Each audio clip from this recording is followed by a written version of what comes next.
We're going to make a few brief statements just concerning some of the updates we have from the last 24 hours about Snooty's death. So to start that off, I'll introduce Jeff Rogers, COO and Provost of the South Florida Museum. Afternoon, everybody. Thank you for coming. I'd just like to start by saying that we remain deeply affected by the tragic events that have transpired, and that we do appreciate the outpouring of support from the community, the outpouring of love from not just the community but the world as we work our way through this. No one wants to understand what happened here more than we do. So I could start with this. We did receive the summary necropsy report this morning from Dr. Dave Murphy, Snooty's longtime veterinarian, and the FWC up in St. Petersburg, confirming that Snooty's cause of death was drowning. I'd also like to address some of the understandings that we have about what the situation was within the tank. If you're not familiar with our manatee habitat, within the habitat there is a 4-foot ledge, 4-foot deep ledge that extends around half of the interior of the habitat. This was constructed for Snooty, who grew up in a 4-foot deep habitat, so we wanted to make sure that he had a comfortable habitat that he was used to. This also allowed him to interact regularly with his caretakers, and that was there for him. At the base of this ledge is a 30-inch by 30-inch opening that allowed staff access to the life support and plumbing systems that were hidden beneath that ledge. That opening was secured by an access panel at all 4 corners. This was a panel, not a door, and in fact the last time that we opened that panel was 5 years ago. We were doing some upgrades to the life support system at that time. We do not open it regularly, but we do have divers in the tank daily, and they visually inspect that panel every day. The day in question, visual inspection showed no issues with that panel whatsoever. We do have divers in the tank this morning and today as well, and we can confirm that that panel is secure. The 3 young manatees in our care, Randall, Gale, and Baca, are safe and secure. The panel is not an issue. We should also note that our facility is monitored and licensed by the USDA. Our last inspection of the facility was last month on June 5th. We were citation-free and certified to continue our operations in the aquarium. We've got a 68-year history of caring for manatees. We've had 33 manatees in our tank with us over the past 19 years with no major issues, no significant issues, no manatee injuries of any note. We will open the museum tomorrow in its entirety, including the aquarium. We will continue our work with manatee education with the public and all of our regular museum programming. In the coming days, we will share information about memorial plans for Snooty and ways that the community can share its feelings about Snooty's passing and his life. And that was it for me. I'd like to pass this on to our CEO, Brennan Basayo. Thank you very much. Thank you, Jeff. I just want to say again that it has just been wonderful, the outpouring of support that we're getting from the community. As you know, Snooty's living in our hearts now and forever. And we, as Jeff mentioned, we'll be working to make sure that we can continue his legacy, and that includes this manatee rehab program.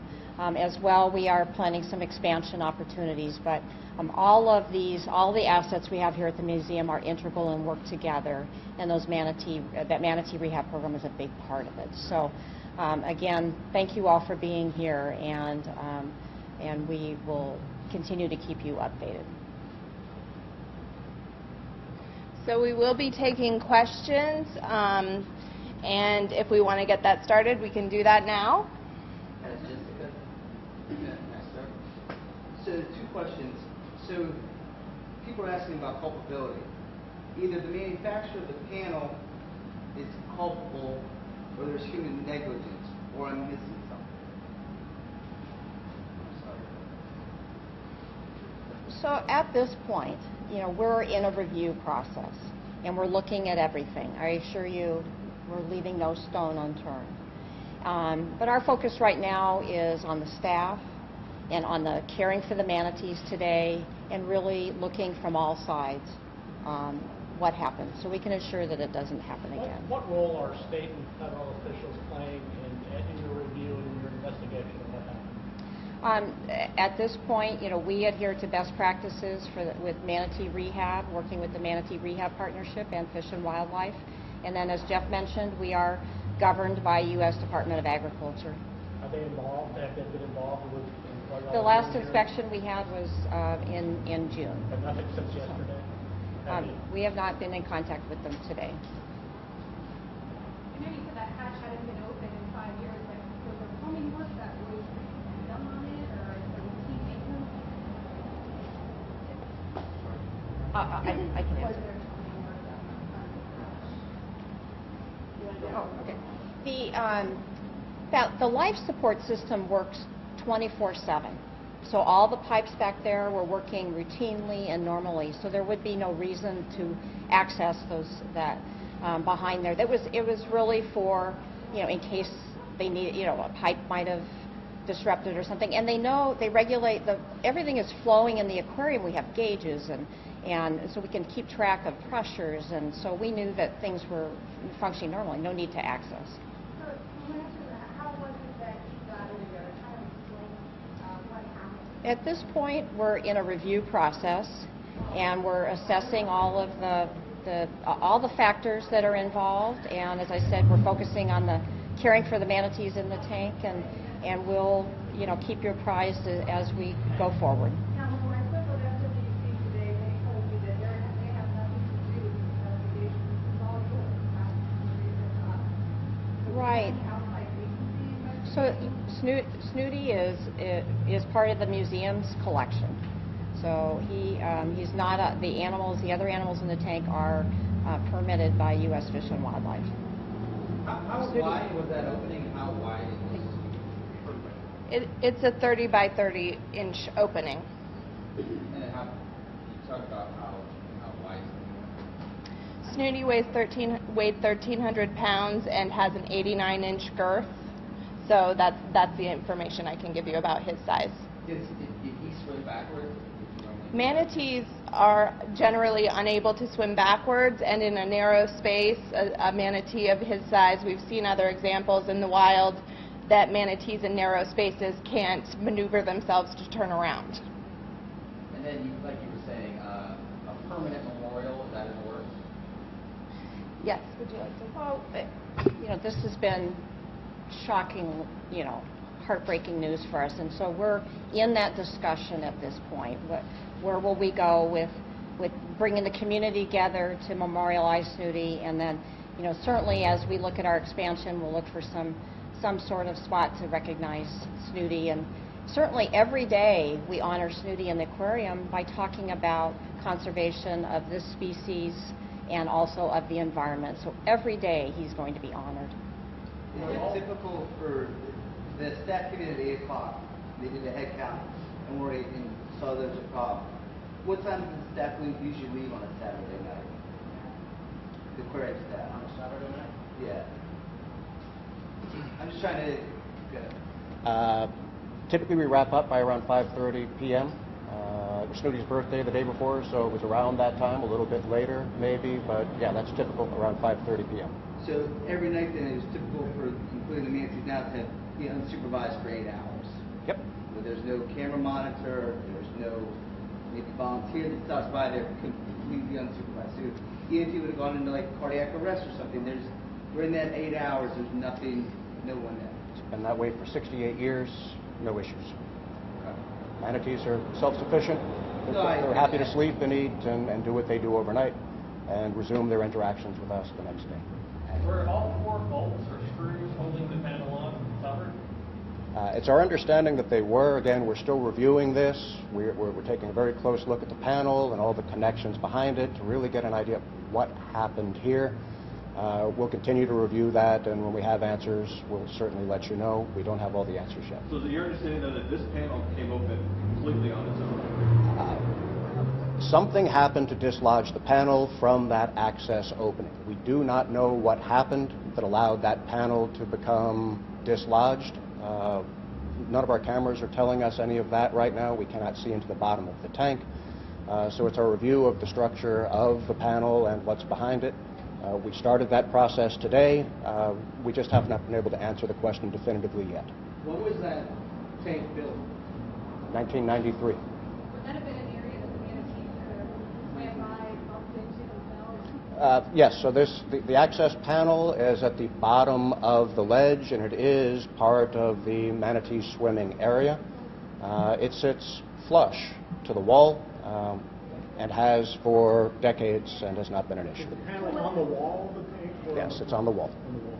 So at this point, what are you looking at to do so this doesn't happen to the other manatees? Well, we made sure that the panel is certainly secure and that there is no way for it to become unsecured right now. We put new pieces in the back just to redouble our efforts to make sure this wouldn't happen. There was nothing we saw that allowed us to understand why this thing came dislodged. So we really don't have that answer yet. Will we ever have that answer? It's impossible to say. We're certainly working to it. As we said, no one wants to understand this better than we do. We remain heartbroken by this, and the safety and security of the manatees that will be with us in the rehabilitation program in the future remains our utmost concern. Are there any plans for city events? We've not decided that yet. Is there pressure on both sides of that? It's water on both sides. There's openings in the ledge, so the pressure should be equalized. So there would not have been a blowout in the back that would have forced the panel off, as far as we can tell. Would it be unusual for the manatees for whatever known region to be saying no against that panel and deposit? I hate to speculate on what the manatees might have been doing that would have, they're curious animals. They get into things, but I don't want to speculate as to if they had anything to do with this. No. No. We've not seen them around that access point or doing anything with it. You said the preliminary results showed there's going to be ground. Is there anything else, other information that you're looking for as far as this? No. The necropsy will be quite thorough. Snooty has a lot to teach us about geriatric manatees. He might even have something to teach us about geriatric humans. We've got researchers who might be interested in looking at what a manatee brain might be able to tell us about Alzheimer's, for example. So our work with what Snooty has left for us remains, and we will get as much information from him as possible so that we know more about manatees in the future. Has anything about the way the public has responded to this been surprising? Or, I mean, just talk a little bit about that response you've gotten.